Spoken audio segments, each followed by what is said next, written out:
दोस्तों, पिछले 48 घंटों में नेपाल में जो कुछ हुआ है वो पूरी दुनिया की नज़र खींच रहा है। संसद जल गई, प्रधानमंत्री और राष्ट्रपति को देश छोड़कर भागना पड़ा, मंत्रियों की पिटाई हुई और हजारों युवा सड़कों पर उतर आए।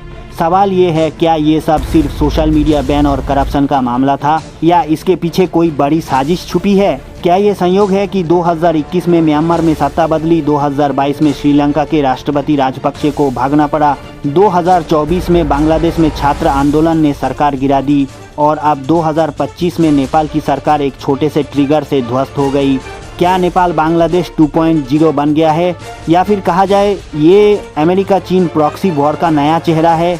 सबसे पहले समझना ज़रूरी है कि डीप स्टेट का मतलब क्या है। डीप स्टेट एक थ्योरी है जिसके अनुसार कुछ छुपी ताकतें जैसे खुफिया एजेंसियां, बड़े कॉरपोरेट, मीडिया हाउस या अंतर्राष्ट्रीय एनजीओ पर्दे के पीछे से सरकारों को गिराने और बनाने का खेल खेलती हैं। इसको वैश्विक स्तर पर कलर रिवॉल्यूशन भी कहा गया, जैसे 2003 जॉर्जिया का रोज रिवॉल्यूशन, 2014 यूक्रेन का ऑरेंज रिवॉल्यूशन, 2019 हांगकांग के प्रदर्शन। इनमें पैटर्न वही रहा, युवाओं को सोशल मीडिया से जोड़ो, भीड़ सड़क पर लाओ और फिर लोकतंत्र के नाम पर सत्ता बदल दो। क्या नेपाल में भी यही खेल दोहराया गया? नेपाल में ट्रिगर कैसे बना?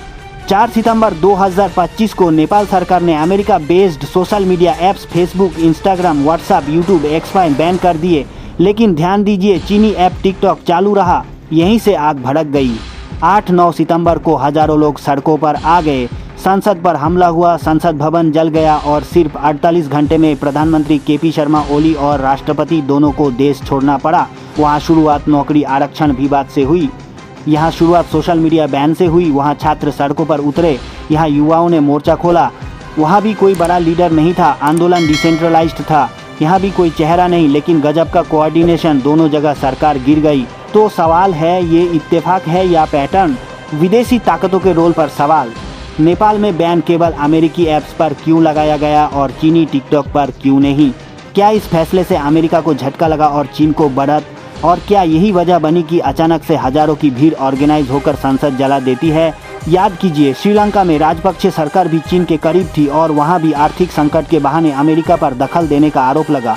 बांग्लादेश में भी कहा गया कि हसीना ने जब अमेरिका को आंख दिखाई तो छात्र आंदोलन तीखा हो गया। क्या नेपाल भी उसी पैटर्न पर शिकार हुआ? बिना लीडर आंदोलन कैसे? BBC और गार्डियन जैसी मीडिया की रिपोर्ट माने तो नेपाल का प्रदर्शन बिना किसी टॉप लीडर के था, लेकिन फिर भी हजारों लोग एक साथ संसद पर टूट पड़े। इतना बड़ा कोऑर्डिनेशन अपने आप कैसे हो गया? सोशल मीडिया बंद था, फिर भी भीड़ का मैनेजमेंट इतना मजबूत कैसे रहा? क्या वाकई ये ऑर्गेनिक आंदोलन था या फिर किसी और ने पर्दे के पीछे से धक्का दिया? भारत के लिए खतरे की चेतावनी। इतिहास गवाह है, जो भी देश चीन के करीब जाता है और अमेरिका को आंख दिखाता है, वहाँ जनता के नाम पर या युवाओं के गुस्से से सत्ता बदल जाती है। म्यांमार ने belt and road initiative join किया, सत्ता बदली। श्रीलंका ने चीन को हम्बनटोटा पोर्ट लीज पर दिया, सरकार गिरी। बांग्लादेश में हसीना प्रो इंडिया थी, लेकिन उनकी सरकार भी गई। अब नेपाल में ओली जो प्रो चाइना थे वे भी बाहर हो गए। तो क्या अगला टारगेट भारत हो सकता है? क्योंकि भारत और अमेरिका के रिश्ते कई मुद्दों पर तनाव में हैं। भारत की डेमोक्रेसी, संस्थाएं और सेना दुनिया की सबसे मजबूत मानी जाती है, लेकिन फिर भी सवाल ये है, अगर नेपाल जैसे छोटे मुल्क में ये खेल इतना आसान हो गया तो क्या भारत को भी सतर्क रहने की ज़रूरत है? नेपालियों के लिए संदेश। नेपाल के युवाओं, आपकी मांग जायज़ थी। सोशल मीडिया बैन की नीति गलत थी। भ्रष्टाचार और दमनकारी फैसले भी स्वीकार्य नहीं। आपकी जीत हुई, सरकार गई, लेकिन अब अपने ही मुल्क को मत जलाइए। संसद आपका है, सड़कें आपकी हैं, ये सब आपके टैक्स के पैसों से बना है। देश को जलाने से भविष्य नहीं बनता, बल्कि पीछे ले जाता है। अब वक्त है स्थिरता का, शांति का और एक नए नेपाल के निर्माण का। अंतिम सवाल तो दोस्तों सोचिए, क्या नेपाल का सच सिर्फ बच्चों का विरोध था? क्या ये सिर्फ जेन-जी का गुस्सा था या फिर पर्दे के पीछे से कोई और खेल खेल रहा था? क्या नेपाल बांग्लादेश 2 है?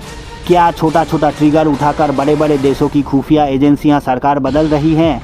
क्या ये सब संयोग है या एशिया में अमेरिका चीन कोल्ड वॉर का नया मोर्चा खुल चुका है? ये अभी सवाल हैं जिनके जवाब आने में वक्त लगेगा, लेकिन इतना तय है, नेपाल अब किसी चौराहे पर खड़ा है। सवाल ये है, उसे आगे बढ़ाएगा कौन, लोग या फिर डीप स्टेट? जय हिंद, जय भारत, जय नेपाल।